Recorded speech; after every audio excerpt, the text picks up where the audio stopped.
चलिए आज आपका सबका स्वागत है आज के इस सेशन में।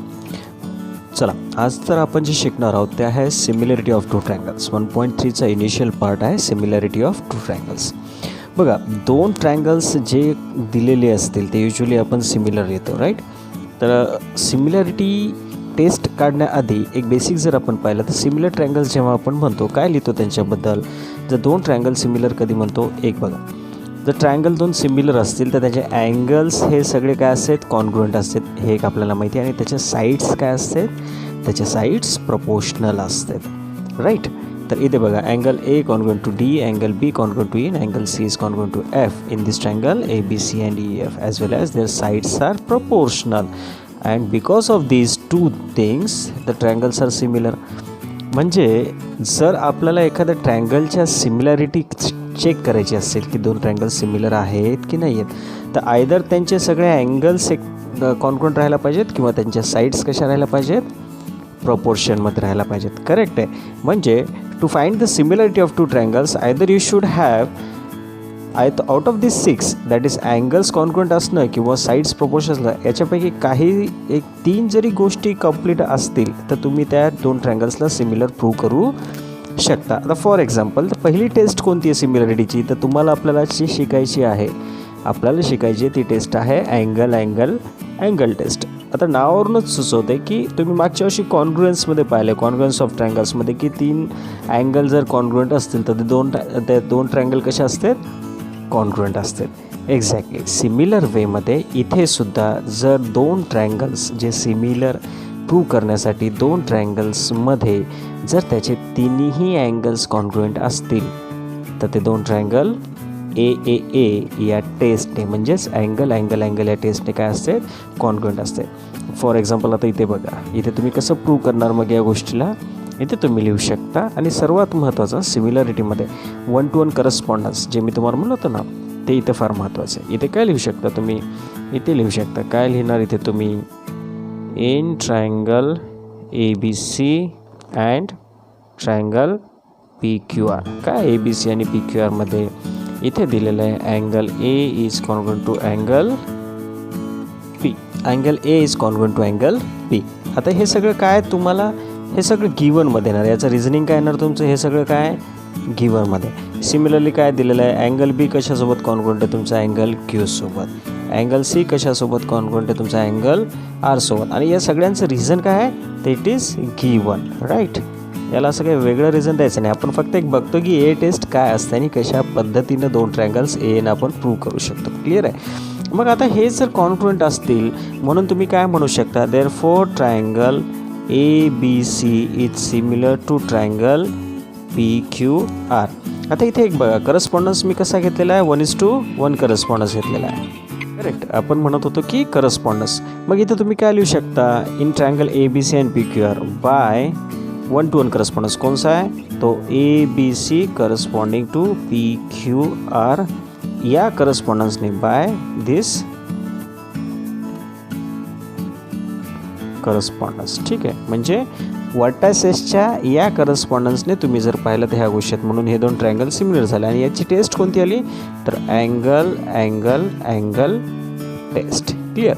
आता मागच्या वर्षी आपण पाहिलं होतं की कोणते दोन अँगल जरी तुमचे कॉन्ग्रुएंट असतील तर तुम्ही शो करू शकता। मग सिमिलॅरिटी शो करता येते का, तर हो सिमिलॅरिटी शो करता येते जर आउट ऑफ 3 अँगल्समध्ये आउट ऑफ 3 अँगल्स जर 1 to 1 करस्पॉन्डन्सला विचार करून जर तुम्ही कोणतेही 2 अँगल्स प्रूव्ह केले तर तुम्ही त्याला बाय ए टेस्ट तुम्ही दोन ट्रायंगल सिमिलर सांगू शकता।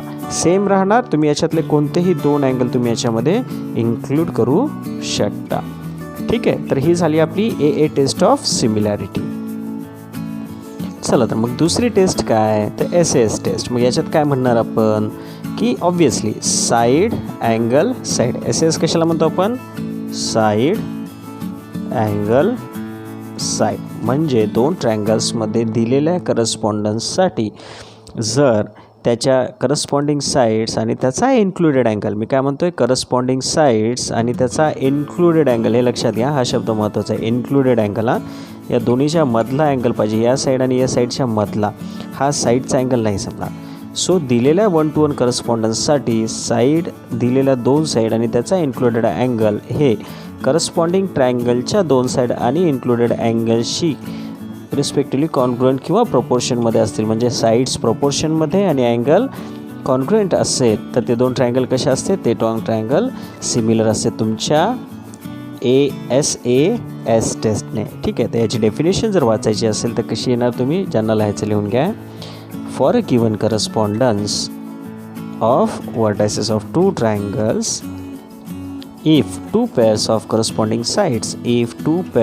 corresponding sides are proportional and the angle included or the angle between them are congruent, then these 2 triangles are said to be similar by which test?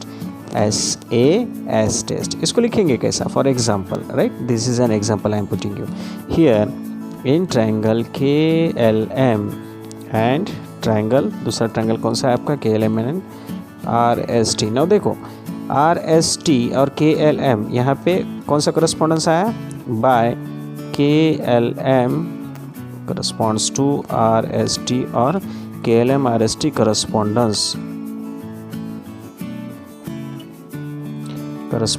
क्या लिखेंगे हम? By KLM and RST correspondence आप लिख सकते हो.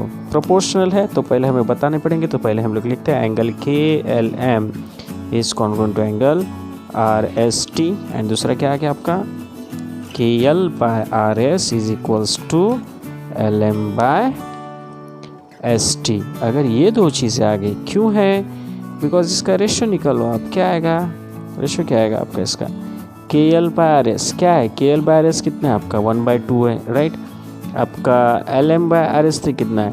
So ये हो गया 1 × 1.5 upon, तो ये आपका प्रोपोर्शन कितना आ गया आपका? 1/1.5, राइट.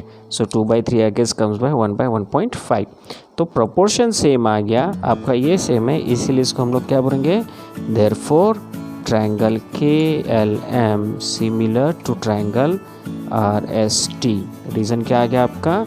SAS taste. देखो सिमिलर क्या है आपका? सिमिलर आपण कशाला म्हणतो? आडव्या एसला आपण काय म्हणतो? सिमिलर एस म्हणतो. तिसरी टेस्ट आहे तुमची SSS. ऑब्व्हियसली सोपी टेस्ट आहे. जर 2 ट्रायंगलच्या 1:1 करस्पॉन्डन्सने त्यांच्या ज्या बाजू आहेत त्या प्रोपोर्शनल असतील दुसऱ्या ट्रायंगलशी, जर एका ट्रायंगलच्या बाजू या दुसऱ्या ट्रायंगलच्या बाजूशी प्रोपोर्शनल असतील 1:1 करस्पॉन्डन्सने किंवा गिवन करस्पॉन्डन्सने, तर ते 2 ट्रायंगल कसे असतात? सिमिलर असतात. आणि टेस्ट कोणती असते त्यांची टेस्ट असते SSS टेस्ट, राईट. इथे बघा आता, इथे कसं लिहिणार? In triangle PQR and triangle XYZ by PQR corresponds to XYZ. हे जर करस्पॉन्डन्स घेतलं मी PQR आणि XYZ मध्ये, right, correspondence by this correspondence तुम्ही आता याचे रेशोज काढा. ठीक आहे, तर काय येणार? इफ पहिलं काय येणार? PQ by XY is equals to PQ नंतर काय येणार? QR by YZ is equals to PR by XZ. जर असं असेल तर आपण असं म्हणू की then triangle PQR is similar to triangle XYZ by which test? It will be by side test. इथपर्यंत काय अडचण आहे का? तर या पद्धतीने ह्या साईड टेस्टना कॉन्ग्रुएंट असतील, सिमिलर असतील. आता सिमिलॅरिटीच्या ज्या टेस्ट आहेत त्या संपल्यानंतर काय येतात? तुमचं प्रॉपर्टीज येतात. तर पहिली येते रिफ्लेक्सिव्हिटी. रिफ्लेक्शन माहिती आहे का? एक्झॅक्टली, रिफ्लेक्शन म्हणजेच रिफ्लेक्सिव्हिटी, राईट. तुम्हाला जेव्हा आरशात पाहता तुम्हाला रिफ्लेक्शन दिसतं आणि ते एक्झॅक्टली तुमच्यासारखं असतं, करेक्ट आहे, बट अपोजिट. तर याच्यात आपण काय म्हणणार? जर ट्रायंगल ABC दिला आहे, हा सिमिलर टू ट्रायंगल ABCच असतो. म्हणजे प्रत्येक ट्रायंगल हा स्वतःशी कसा असतो? सिमिलर असतो. काय? प्रत्येक ट्रायंगल स्वतःशी सिमिलर असतो. हर ट्रायंगल खुद के साथ सिमिलर होता है. इसे हम लोग क्या बोलते हैं? Property of reflexivity. क्लियर? अब फिर प्रॉपर्टी ऑफ सिमिट्री किसको बोलते हैं? अगर एक ट्रायंगल, इफ कोई भी एक ट्रायंगल दूसरे किसी ट्रायंगल के साथ सिमिलर होता है, कोई भी एक ट्रायंगल दूसरे किसी ट्रायंगल के साथ सिमिलर होता है, देन वो दूसरा वाला जो ट्रायंगल है वो पहले वाले ट्रायंगल्स के साथ भी सिमिलर होता है। That is ABC similar to DF, then DF similar to ABC। हम जानते हैं, बस इसके नाम दिए, इसको क्या बोलते हैं, प्रॉपर्टी ऑफ सिमिट्री। और तीसरा क्या दिया है, इफ ट्रायंगल ABC यानी पहला वाला ट्रायंगल दूसरे वाले ट्रायंगल के साथ सिमिलर है, दूसरा वाला ट्रायंगल ये तीसरे ट्रायंगल के साथ सिमिलर है, तो ऑब्वियसली पहला वाला दूसरे के साथ, दूसरा वाला तीसरे के साथ सिमिलर है, तो आप ये कह सकते हो कि पहला और तीसरा, देन आप ये कह सकते हो कि पहला triangle that is ABC is similar to last वाला ट्रायंगल दैट इज़ PQR। हम लोग यूजुअली बोलते हैं पहला दूसरे के साथ, दूसरा तीसरे के साथ, इसलिए पहला तीसरे के साथ, राइट। इसको हम लोग बोलते हैं प्रॉपर्टी ऑफ ट्रांजिटिविटी, राइट। इसको क्या बोलते हैं, ट्रांजिटिविटी। यूजुअली हम ट्रांजिटिविटी का ज़्यादा यूज़ करने वाले हैं, जास्तीत जास्त आपण जे वापर करणार आहोत ते ट्रान्झिटिव्हिटी प्रॉपर्टीचा करणार आहोत। चला तर मग आपण आता जाऊया एक्सरसाइज 1.3 कडे।